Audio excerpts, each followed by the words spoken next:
4. The laws of covenant membership. Those who obey the first commandment, "Thou shalt not have other gods before me," are members of the covenant.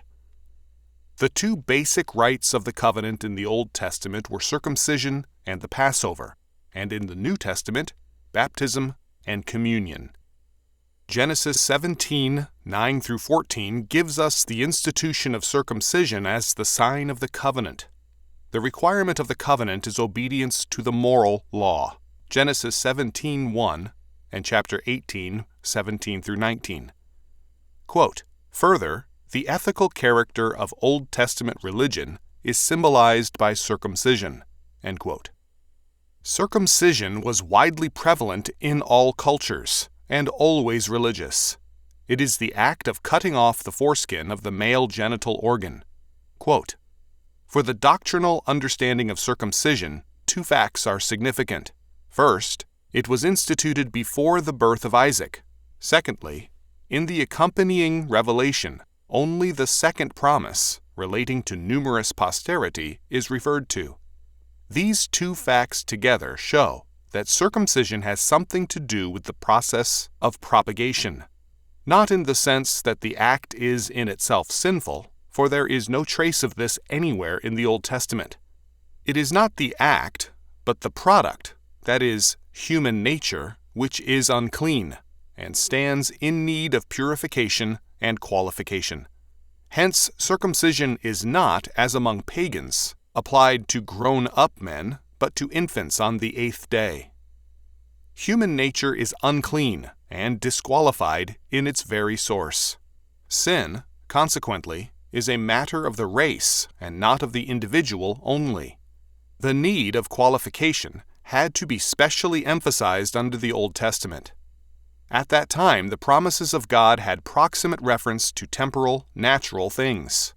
Hereby the danger was created that natural descent might be understood as entitling to the grace of God. Circumcision teaches that physical descent from Abraham is not sufficient to make true Israelites.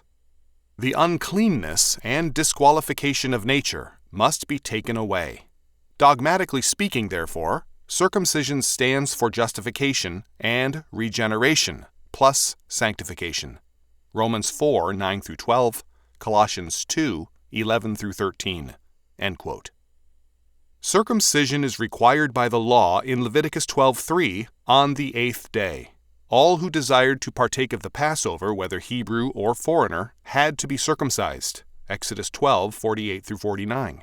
Both Jesus and John the Baptist were circumcised. Luke 1:59 and 2:21, as was St. Paul, Philippians 3:5, who insisted on the circumcision of Timothy, who had a Jewish mother and a Greek father, Acts 16:3. But Paul did not require it of Titus, Galatians 2:3. From the beginning, the meaning of circumcision and its spiritual consequences were understood. Circumcise, therefore, the foreskin of your heart, and be no more stiff-necked. Deuteronomy 10:16. And the Lord thy God will circumcise thine heart, and the heart of thy seed, to love the Lord thy God with all thine heart and with all thy soul, that thou mayest live. Deuteronomy 30:6. Similar expressions are to be found in Leviticus 26:41, Jeremiah 4:4 and 6:10, Romans 2:28-29, Colossians 2:11, etc. Modern commentators see no great distinction between Hebrew and pagan circumcisions. The differences, of course, are very great. For the Christian, the paramount difference is that the biblical rite was ordained by God as a part of His revelation. With respect to the meaning of the rite, it is in paganism a ritual of initiation into manhood and into the tribe or clan. Whereas other religions commonly recognize a defect in human nature, they also hold that the defect can be remedied by man. Hence, the connection of circumcision with the onset of manhood. The young man assumes his responsibilities in society and also his religious responsibility to conform to the religious standard by an act of will. Paganism is Pelagian to the core. Circumcision on the 8th day removes the power of the rite from man to God. The young child is not capable of justifying, regenerating, or sanctifying himself. He is entirely passive in the rite. The fact of divine grace is thus set forth. Just as the covenant wholly represents God's initiative and grace, so the sign of the covenant represents the same. The commandment, therefore, was clear. Circumcision was to be on or after the 8th day, when the child's blood would coagulate properly and permit the operation. A ceremony related to circumcision is the purification of women after childbirth, Leviticus 12. The uncleanness of the woman has reference to a religious and sacramental impurity. Miklam observed of Leviticus 12:2, quote, "The translation unclean is peculiarly infelicitous here, for it inevitably suggests disapprobation or disgust, and it anticipates a Manichaean view of evil inherent in the flesh. The passage might be paraphrased, 'When a woman has borne a son, proper feeling requires that she remain in seclusion for a week. Then the child is to be circumcised. Even then she is to stay at home for a month, and her first journey abroad shall be to church.'" End quote. The point with respect to Manichaeism is well taken, but more is at stake than quote-unquote proper feeling. Neither the flesh nor the spirit of fallen man is clean before God. There is no more hope in things spiritual than in things material. Circumcision witnesses to the fact that man's hope is not in generation, but in regeneration. And the witness of the ceremony of the purification of women is the same. The days of uncleanness for a man-child were 7. Circumcision, by its witness to covenant grace, terminated that period. For a female child, the days of uncleanness were 14, during which time the woman touched no hallowed thing and was forbidden entrance to the sanctuary. These periods of time were followed by the days of purification, 33 after a male birth and 66 days after a daughter's birth, after which the mother came to the sanctuary with an offering, a yearling lamb, or in cases of poverty as with Mary, Luke 2:21-24, 2 pigeons or doves. Circumcision served to shorten the time with respect to male births, and the ritual of purification was the witness to covenant membership for the daughters. It was a reminder that covenant righteousness was of the grace of God to mother and child, and that grace, not race or blood, is the fountainhead of salvation. The service continues in the church and appears, for example, in the Book of Common Prayer as the Thanksgiving of Woman after Childbirth, or the Churching of Women. It begins with the pastoral declaration, quote, "For as much as it hath pleased Almighty God of his goodness, to give you safe deliverance, and to preserve you in the great danger of childbirth, you shall give hearty thanks unto God." End quote. And it concluded with the presentation by the woman of a required gift. The rite has reference not to actual sin, but original sin, and it is a recognition of the fall of man and of covenant grace. By birth, the old rebellion of Adam is reintroduced into the covenant household in the form of a child whose nature is inherited from Adam. This hereditary corruption is acknowledged and the covenant grace beseeched in the ritual of the purification of women. There is no valid reason for the discontinuance of the rite. It has been reduced to a simple thanksgiving in the Book of Common Prayer, which is an atrophy of meaning, but this still far surpasses the practice of other churches. Baptism is the sign of the renewed covenant, replacing circumcision. It was a sign of religious purification and consecration in the Old Testament. Exodus 29:4, chapter 30, 19-20, chapter 40, verse 12, Leviticus 15, chapter 16, verses 26 and 28, 17, verse 15, 22, verse 4 and 6, Numbers 19:8.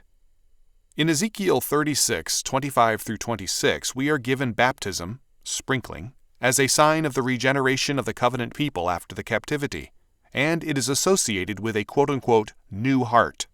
Jeremiah 31, 31-34, associates this new heart with the new covenant in Christ. In terms of these texts, proselytes into Israel were baptized prior to circumcision, indicating that the new covenant was in mind. John the Baptist, by summoning all Israel to baptism, created a sensation, in that it indicated that the age of the Messiah was at hand. Baptism, like circumcision, is to be administered to children, unless it is to an adult newly converted, as the sign of covenant membership by grace. Not surprisingly, most opponents of infant baptism are logically also Pelagian, or at the least, Arminian. They insist on claiming the prerogative in salvation for man. The other rite of covenant membership, the Passover, was instituted in Egypt. Exodus 12, chapter 13, 3-10, chapter 23, verse 18, Numbers 9, 1-14, Deuteronomy 16, 3-4, to celebrate the culminating act of redemption by God in His judgment on Egypt. All the firstborn of Egypt were killed by God, who passed over those Israelite and other believers' houses where the blood of a lamb or a kid had been sprinkled above and on the sides of the door, and the members of the household stood, staff in hand, waiting to move in terms of God's promised deliverance.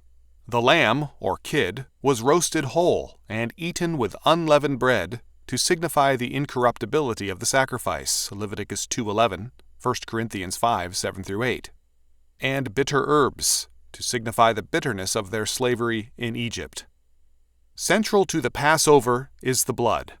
In the covenant with Abraham, Genesis 15, 7-21, Abraham was required to pass between the divided pieces of slain animals, which set forth the death of the covenant maker, that is, the death of the true sacrifice who was to come, Jesus Christ, and the judgment of death upon those who betrayed his covenant.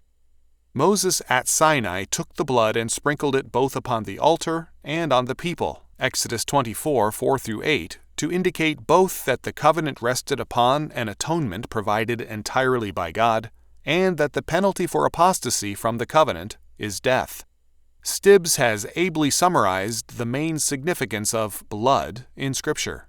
Quote, "Blood is a visible token of life violently ended. It is a sign of life, either given or taken in death. Such giving or taking of life is in this world the extreme, both of gift or price, and of crime or penalty. Man knows no greater. So, first, the greatest offering or service one can render is to give one's blood or life. Greater love hath no man than this, that a man lay down his life for his friends. John 15:13. Second, the greatest earthly crime or evil is to take blood or life, that is, manslaughter or murder. Third, the great penalty or loss is to have one's blood shed or life taken. So it says of the bloodshedder, by man shall his blood be shed. And so Paul says of the magistrate, he beareth not the sword in vain, for he is a minister of God, an avenger for wrath to him that doeth evil. Romans 13:4, Revised Version. The wages of sin is death. Romans 6:23. Fourth, the only possible or adequate expiation or atonement is life for life and blood for blood.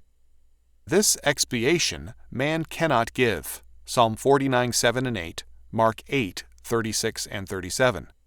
Not only is his own life already forfeit as a sinner, but also all life is God's. See Psalm 50, verse 9 and 10.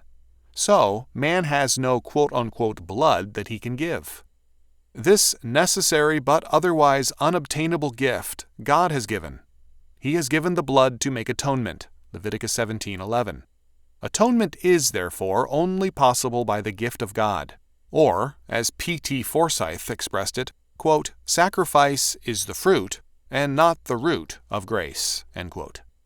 What is more, when our Lord claimed to have come to give his life a ransom for many, Mark 10:45, he was implying his deity as well as his human sinlessness, and indicating the fulfillment of that which the shed blood of animal sacrifices merely typified. Here in Jesus, the incarnate Son, was God come in person to give as man the blood which only can make atonement. The Church of God is therefore purchased with his own blood, Acts 20, verse 28. All these four significances of blood, as shed, meet in the cross of Christ. There, the Son of Man, in our flesh and blood, for us men and for our salvation, made the greatest offering. He gave his life, see John 10:17 and 18.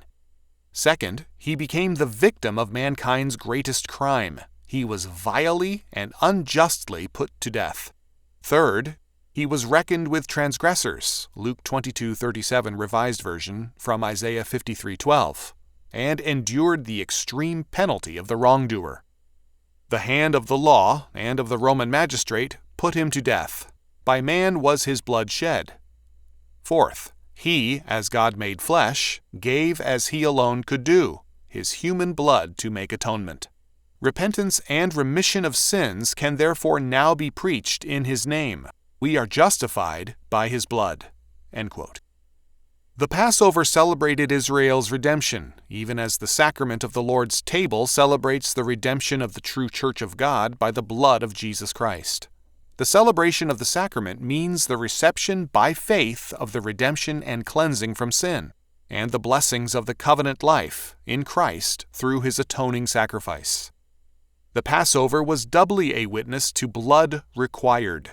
Blood was required first of all Egypt for their unbelief. The firstborn represented in their person the whole household, and the sentence of death passed against them was a death sentence against all. Second, Israel, no less than Egypt, was under sentence of death. There was no merit in them to save them, nor could there be. But the death sentence passed against the covenant people was assumed by God the Son in the type of the blood of the Lamb. The same double witness to blood appears in the cross. First, Israel was sentenced to death, Matthew 24, and destined for destruction for its treason to the covenant. Second, the people of Christ were redeemed from sin by the blood of the covenant and were delivered from the judgment on Jerusalem and Judea. The sacrament of the Lord's table is the Christian Passover, for even Christ our Passover is sacrificed for us. Therefore let us keep the feast, not with old leaven, neither with the leaven of malice and wickedness, but with the unleavened bread of sincerity and truth. 1 Corinthians 5:7-8. The first celebration of the Lord's Supper in the upper room was at the conclusion and in fulfillment of the Passover. The same double witness is basic to the Lord's table, and it cannot be truly celebrated if this aspect is denied or overlooked. First, the Passover of Israel was celebrated in the expectation of victory. The Hebrews were to eat in haste. God would deliver them that very night from their oppressor and enemy by a mighty judgment against Egypt and a spoiling of the Egyptians, Exodus 12:11 and 29-36. The Christian Passover sets forth the believer's deliverance from sin and death and his deliverance from the enemy. It is both a spiritual and a material salvation. To celebrate the death of God's firstborn for our salvation is to celebrate the death of God's enemies, of their firstborn, their totality, under his judgment. It requires us to move in terms of victory, Exodus 12:11, if we are to receive it. To limit the sacrament to a spiritual victory is to act as a Manichaean rather than as a Christian. It is to see God as Lord only of the spiritual and not of the material realm. Thus, second, as is clearly apparent, the Lord's table is victory because it is judgment.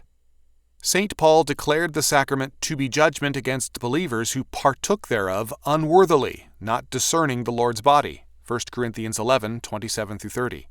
If it is judgment against believers who transgress, how much more does the Lord's Supper proclaim damnation to a world in rebellion against God? But third, the children of the covenant, that is, circumcised male children and daughters of the covenant, partook of it. Indeed, the service was designed to declare the meaning of the sacrament to the youngest male child able to speak, to whom was assigned the ritual role of asking, "What mean ye by this service?" Exodus 12:26. The Father then declared its meaning to all. In the early church, children partook of the sacrament, according to all the records. The evidence of St. Paul indicates that entire families attended and participated. It was the evening meal, 1 Corinthians 11. Joseph Bingham's The Antiquities of the Christian Church cites the evidence of a long-standing practice of participation by children and infants. This practice was clearly a carryover from the Passover of Israel, and there is no scriptural evidence for a departure from it. At the same time, it should be noted, the early church strictly excluded outsiders from the sacraments. Arguments against this inclusion of children are more rationalistic and Pelagian than biblical. The commandment, "Thou shalt have no other gods before me," requires, first, that a man know that his only hope of salvation is in the blood of God's sacrifice, the Lamb of God, and to live in grateful obedience. Second, man must recognize that all blood is governed by God and His law word, and to do anything apart from God and His law word is sin. For whatsoever is not of faith is sin. Romans 14:23. As Stibbs has written, quote, "Further, the conviction that underlies the Old Testament scriptures is that physical life is God's creation, so it belongs to Him, not to men. Also, particularly in the case of man made in God's image, this life is precious in God's sight. Therefore, not only has no man any independent right of freedom to shed blood and take life, but also, if he does, he will be accountable to God for his action. God will require blood of any man that sheds it. The murderer brings blood upon himself, not only in the eyes of men, but first of all in the sight of God. And the penalty which was due to God, and which other men were made responsible to inflict, was that the murderer's own life must be taken. Such a man is not worthy to enjoy further the stewardship of the divine gift of life. He must pay the extreme earthly penalty and lose his own life in the flesh. Further, the character of the punishment is also significantly described by the use of the word blood. Whoso sheddeth man's blood, by man shall his blood be shed. Genesis 9:5 and 6. End quote.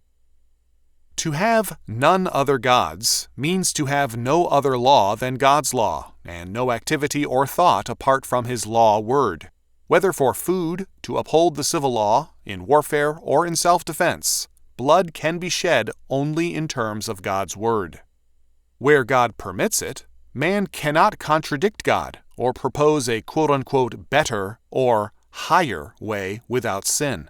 Thus, to regard vegetarianism, pacifism, or non-resistance in all cases as a quote-unquote higher way is to treat God's way as lower than man's. Very closely related to the doctrine of the Passover is the redemption of the firstborn and their sanctification. And the Lord spake unto Moses, saying, Sanctify unto me all the firstborn, whatsoever openeth the womb among the children of Israel, both of man and of beast, it is mine. Exodus 13:1-2.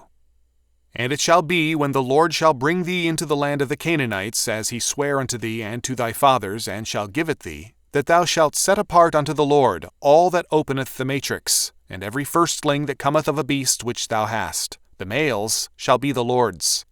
And every firstling of an ass thou shalt redeem with a lamb, and if thou wilt not redeem it, then thou shalt break his neck, and all the firstborn of man among thy children shalt thou redeem. And it shall be, when thy son asketh thee in time to come, saying, What is this? That thou shalt say unto him, By strength of hand the Lord brought us out from Egypt, from the house of bondage. And it came to pass, when Pharaoh would hardly let us go, that the Lord slew all the firstborn in the land of Egypt, both the firstborn of man and the firstborn of beast. Therefore I sacrifice to the Lord all that openeth the matrix, being males, but all the firstborn of my children I redeem. And it shall be for a token upon thine hand, and for frontlets between thine eyes. For by strength of hand the Lord brought us forth out of Egypt. Exodus 13:11-16. Thou shalt not delay to offer the first of thy ripe fruits, and of thy liquors. The firstborn of thy sons shalt thou give unto me. Likewise shalt thou do with thine oxen and with thy sheep. 7 days it shall be with his dam. On the 8th day then shalt thou give it me. Exodus 22:29-30. All that openeth the matrix is mine, and every firstling among thy cattle, whether ox or sheep, that is male. But the firstling of an ass thou shalt redeem with a lamb, and if thou redeem him not, then thou shalt break his neck. All the firstborn of thy sons thou shalt redeem, and none shall appear before me empty. Exodus 34:19-20. Only the firstling of the beasts, which should be the Lord's firstling, no man shall sanctify it. Whether it be ox or sheep, it is the Lord's. Leviticus 27:26. All the firstling males that come of thy herd and of thy flock thou shalt sanctify unto the Lord thy God. Thou shalt do no work with the firstling of thy bullock, nor shear the firstling of thy sheep. Thou shalt eat it before the Lord thy God year by year in the place which the Lord shall choose, thou and thy household. Deuteronomy 15:19-20. For if the firstfruit be holy, the lump is also holy, and if the root be holy, so are the branches. Romans 11:16. Redemption is here a very physical matter, because redemption is never to be separated from the world of the physical or the spiritual. Israel was physically enslaved to Egypt as well as in bondage to sin. The fall of man placed man, body and soul, into bondage, and redemption, therefore, is total, affecting man's total being, not merely an aspect thereof. To limit salvation to man's soul and not to his body, his society, and his every aspect and relationship is to deny its biblical meaning. Indeed, the whole creation is finally involved in redemption. Romans 8:20-21. The firstborn referred to in the law is the firstborn of a mother rather than of a father. It is the first issue of every womb. Exodus 13:2. Fairbairn's analysis of the redemption of the firstborn is particularly good. Quote, "We have a threefold act of God. First, the infliction of death on the firstborn of man and beast in Egypt. Then exemption from this judgment on the part of Israel in consideration of the paschal sacrifice. And finally, in commemoration of the exemption, the consecrating to the Lord of all the firstborn in time to come. The fundamental element on which the whole proceeds is evidently the representative character of the firstborn. The first offspring of the producing parent stands for the entire fruit of the womb, being that in which the whole takes its beginning, so that the slaying of the firstborn of Egypt was virtually the slaying of all. It implied that one and the same doom was suspended over all, and consequently that the saving of the firstborn of Israel and their subsequent consecration to the Lord was, in regard to divine intention and efficacious virtue, the saving and consecration of all. Hence, Israel as a whole was designated God's firstborn. Thou shalt say unto Pharaoh, Thus saith the Lord, Israel is my son, my firstborn. And I say unto thee, Let my son go, that he may serve me. And if thou refuse to let him go, behold, I will slay thy son, thy firstborn. Exodus 4:22-23. End quote. The act of redemption was thus the ritual of confirmation of covenant membership. All Israel, man and beast, was acknowledged to be God's possession, his quote-unquote firstborn by grace and adoption. Israel deserved to die no less than Egypt. Its redemption was an act of sovereign grace. This fact had been demonstrated by God to Abraham in calling for the sacrifice of Isaac.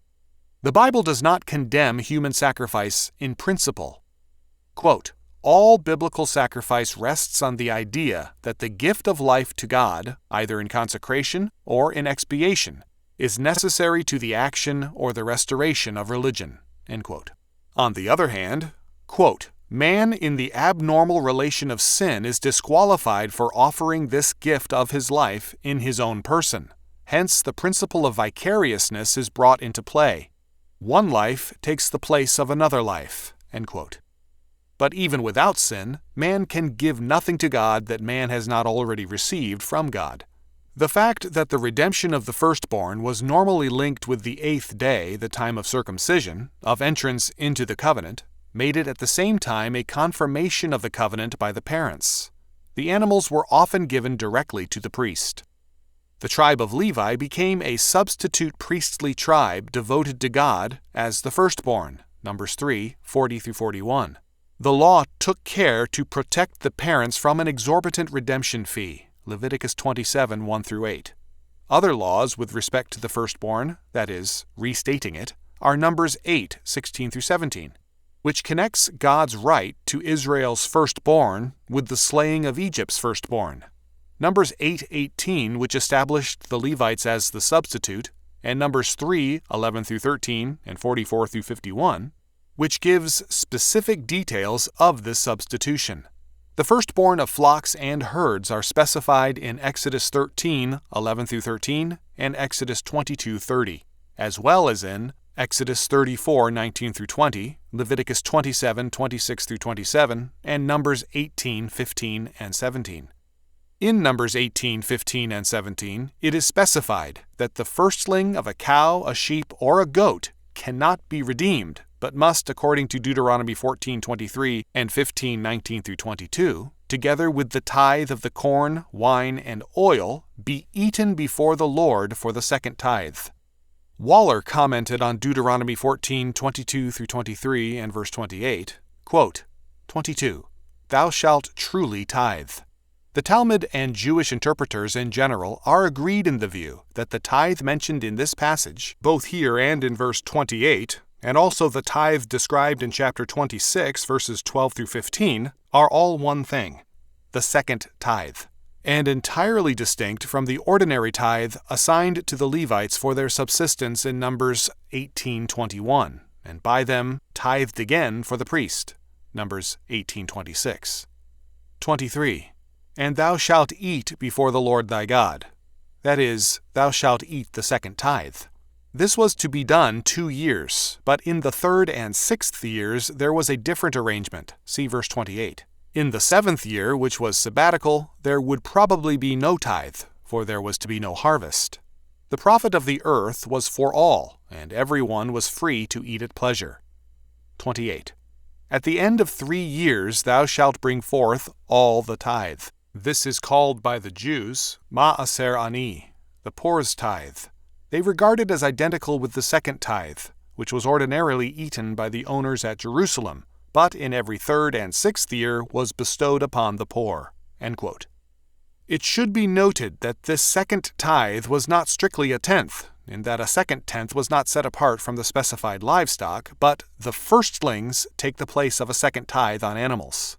In addition to the redemption of the firstborn, a head tax was required of every male 20 years old and over, Exodus 30, verses 11-16, which was used originally for the construction of the tabernacle, Exodus 38, 25-28.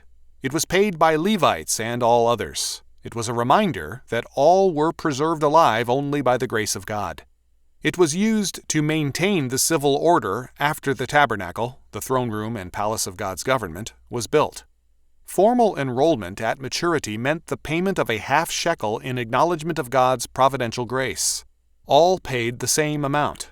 Quote, it was an acknowledgement of sin, equally binding upon all, and so made equal for all, and it saved from God's vengeance those who, if they had been too proud to make it, would have been punished by some plague or another. End quote.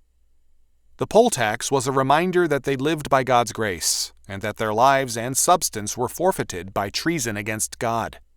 It was therefore a ceremony associated in meaning with the redemption of the firstborn, the Passover, and the Day of Atonement, rather than the tithe.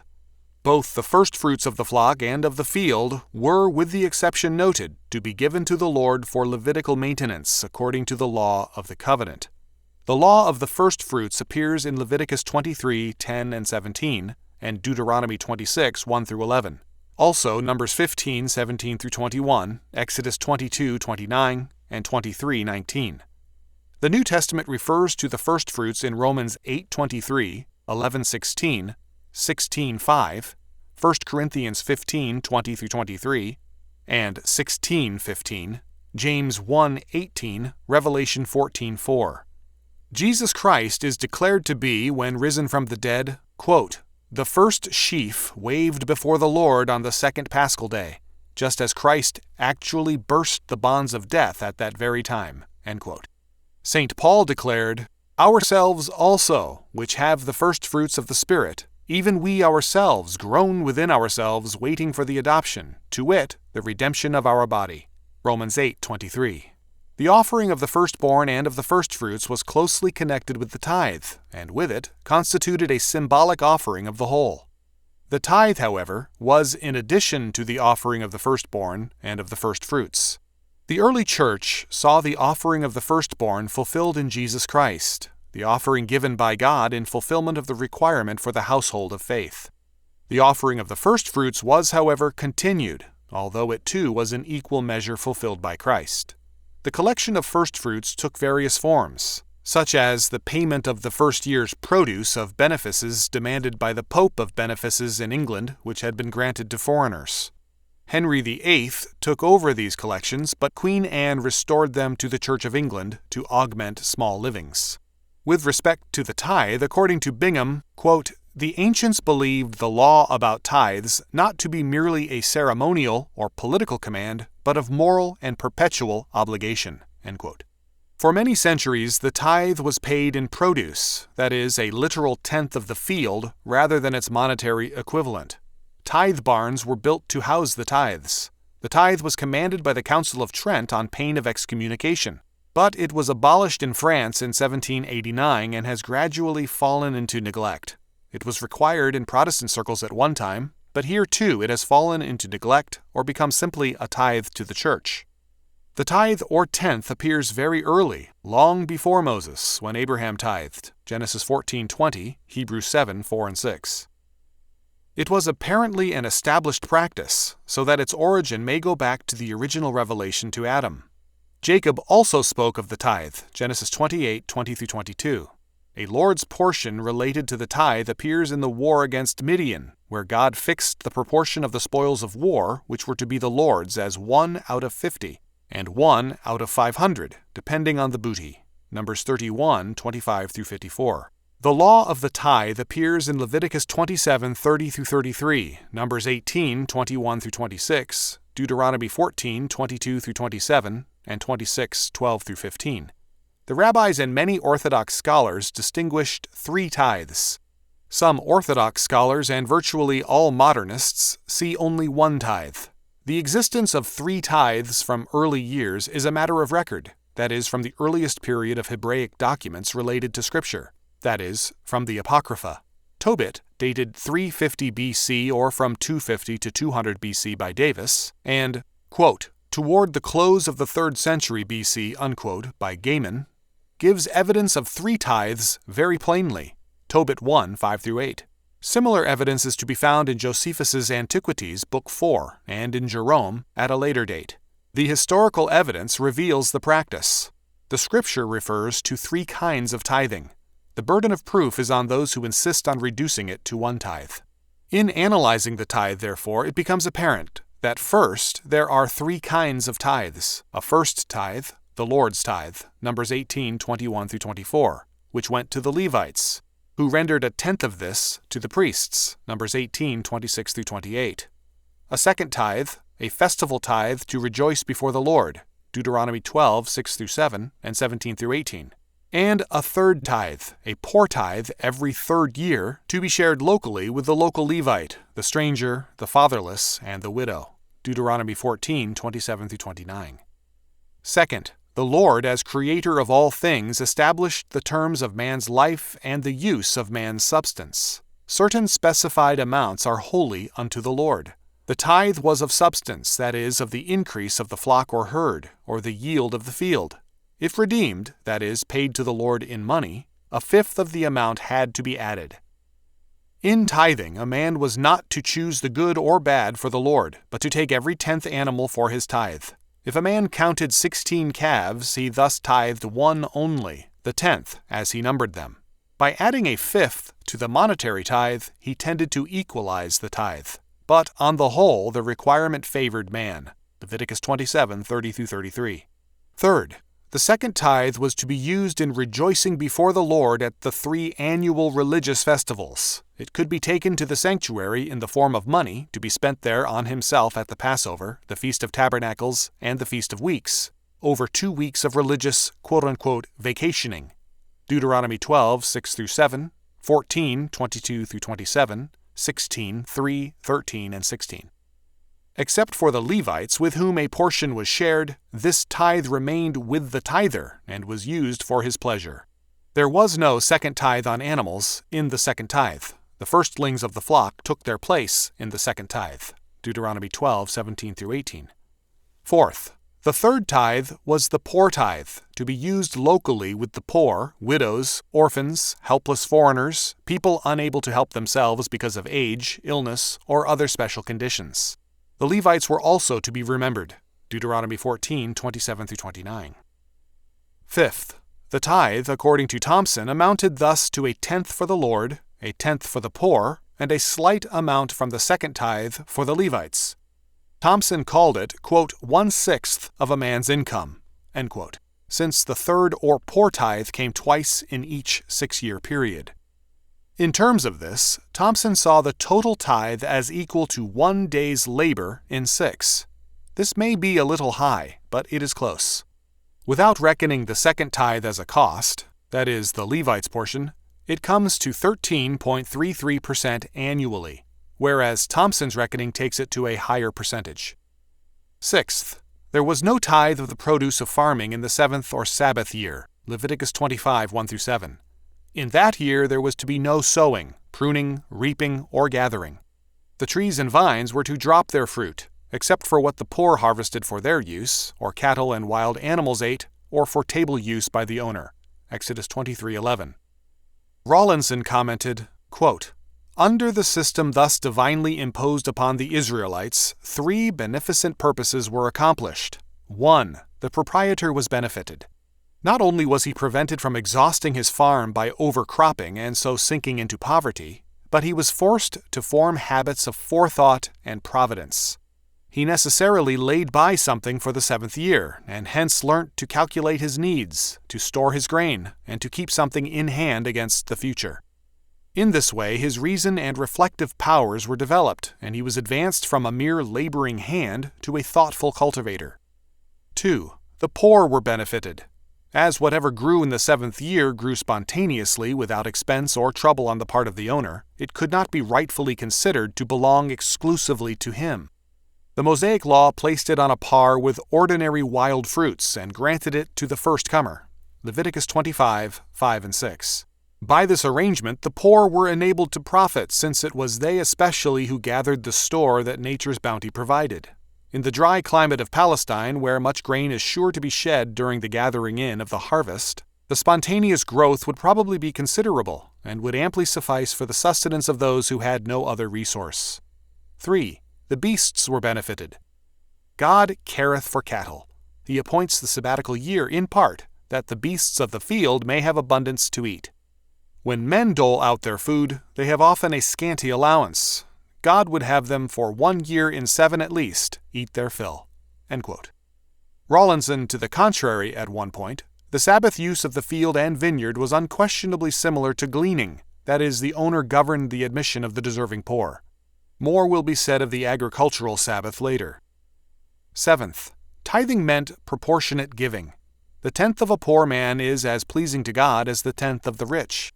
The principle of the tithe is stated clearly in the law. Every man shall give as he is able. Deuteronomy 16:17. This same principle is restated by St. Paul in 2 Corinthians 8:12 as the essence of Christian giving. St. Paul wrote with respect to the collection for the poor, and he cited the principle of the tithe to collect the poor tithe from Christians. By means of proportionate giving, no undue burden was placed on anyone. The rich were not expected to do all the giving, nor was the burden left to the willing. 8th, by means of the tithe, a concrete and realistic relationship with God existed. According to Malachi 3:7-12, God's curse goes out against those who deny God's ordinance of tithing, for this is to turn away from God's law, Malachi 3:7. Similarly, God's blessing is poured out like a flood to those who obey the law of the tenth. As Samuel Rutherford, 1600-1661, wrote, quote, I am persuaded that Christ is responsible and law-abiding to make recompense for anything that is hazarded or given out for him. Losses for Christ are but our goods given out in bank in Christ's hand. End quote. This is not pay from God, who owes no man anything, but blessing. Primarily, Malachi promises a national blessing, as we shall later see. But the personal aspect is not absent. G.H. Pember wrote in Earth's Earliest Ages, quote, we know generally that the grace of God follows every act of direct obedience on our part. If we search out even the most minute commands of His law and do them, if we show that we would not have a word uttered by Him fall to the ground, we testify both to ourselves and to others that we do in very deed, and not in word only, recognize Him as our God and our King. nor will he, on his part, be slow in acknowledging us as his subjects, as those who have a claim upon his aid and protection." End quote. And as the Reverend Samuel Chadwick, 1860 to 1932, wrote, quote, "No man can rob God without starving his own soul." End quote. Ninth, the Lord's tithe and the poor tithe took care of the basic social functions which, under modern totalitarianism, have become the province of the state, namely education and welfare. Education was one of the functions of the Levites, not of the sanctuary. The Levites assisted the priests in the religious duties related to the sanctuary, 1 Chronicles 23, 28-31, 2 Chronicles 29, 34, and 35, 11. And as officers, judges, and musicians, 1 Chronicles 23, 1-5.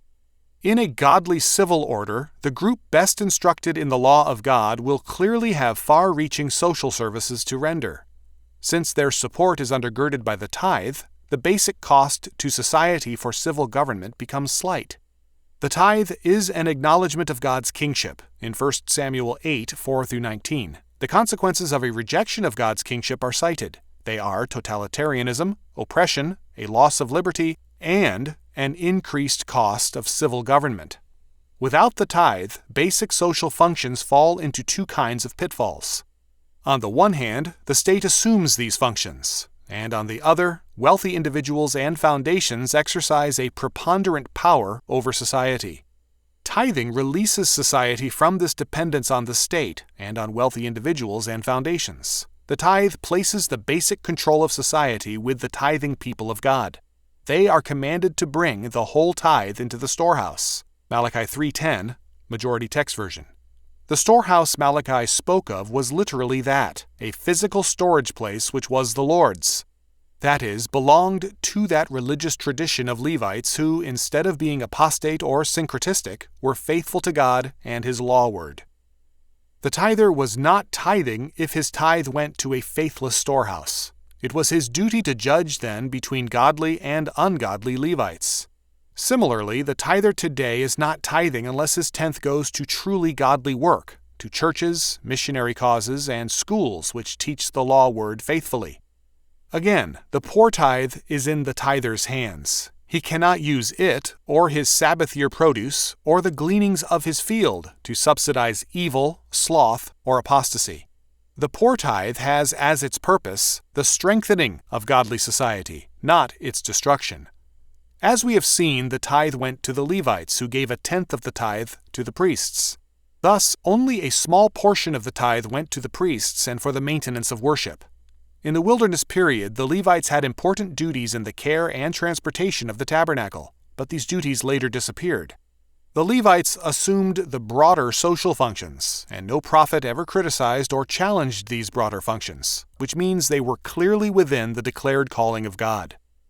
The Levites, as the tribe of the firstborn by choice of God, were thus the tribe with the basic functions of the firstborn, which were governmental in the broad sense of the term.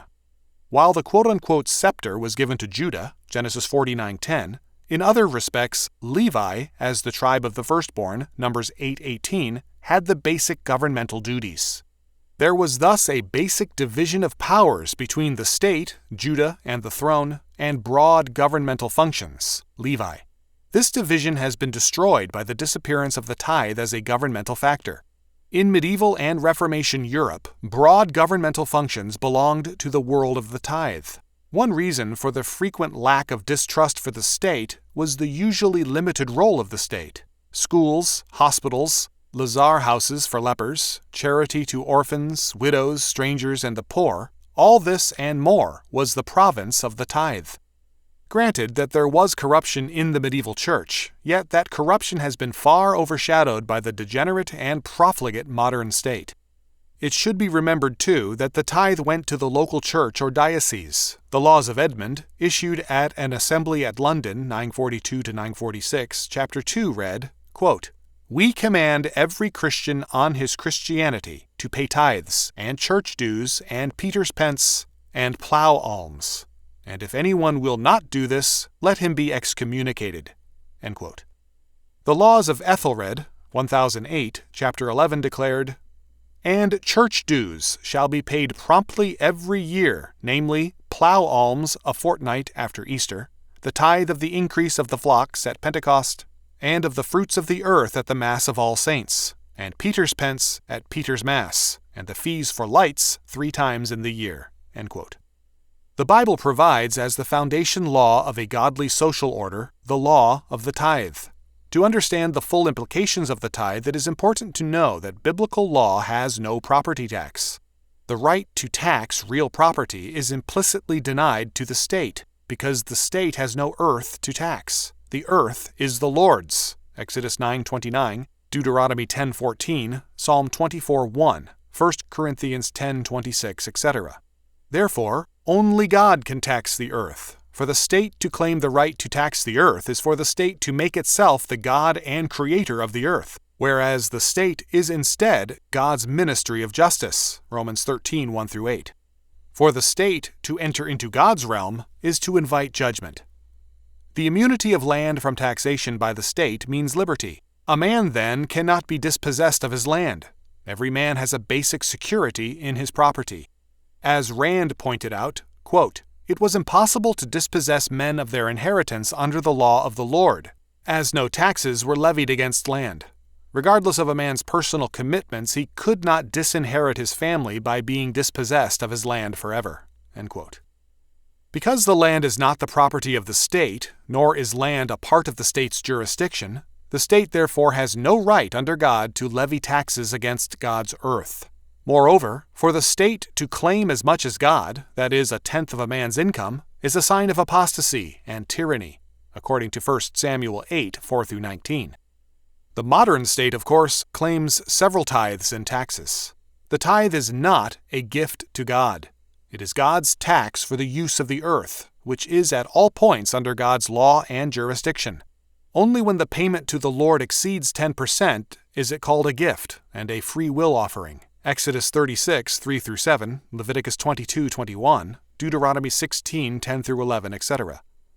The tithe was for centuries legally collected, that is, the state provided the legal requirement that tithes be paid to the church. When Virginia repealed its law which made payment of the tithe mandatory, George Washington expressed his disapproval in a letter to George Mason, October 3, 1785. He believed, he said, in, quote, "making people pay toward the support of that which they profess," end quote. From the 4th century on, civil governments began to require the tithe, because it was believed that a country could only deny God his tax at its peril. From the end of the 18th century, and especially in recent years, such laws have disappeared under the impact of atheistic and revolutionary movements. Instead of freeing men from, quote-unquote, an oppressive tax, the abolition of the tithe has opened the way for truly oppressive taxation by the state in order to assume the social responsibilities once maintained by tithe money. Basic social functions must be paid for. If they are not paid by a responsible tithing Christian people, they will be paid for by a tyrant state which will use welfare and education as stepping stones to totalitarian power. The matter was ably summed up by Lansdell, quote, "It seems clear then, in the light of Revelation and from the practice of, perhaps, all ancient nations, that the man who denies God's claim to a portion of the wealth that comes to his hands is much akin to a spiritual anarchist, whilst he who so apportions less than 1/10 of his income or increase is condemned by Scripture as a robber. Indeed, if in the days of Malachi not to pay the tithe was counted robbery, can a Christian who withholds the 10th be now any more than then counted honest towards God? Right giving is a part of right living. The living is not right when the giving is wrong. The giving is wrong when we steal God's portion to spend it on ourselves." End quote. It is significant that in the Soviet Union, any charitable activity is strictly forbidden to religious groups. If a church group were to collect funds or goods to administer relief to sick and needy members of the congregation or community, it would immediately create a power independent of the state as the remedy for social problems. It would, moreover, create a power which would reach people more directly, efficiently, and powerfully. The consequence would be a direct affront to the preeminence of the state.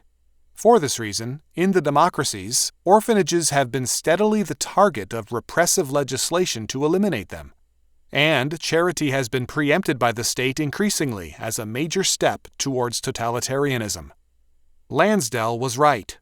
Those who do not tithe are spiritual anarchists. They destroy both the freedom and order of society and unleash the demons of statism.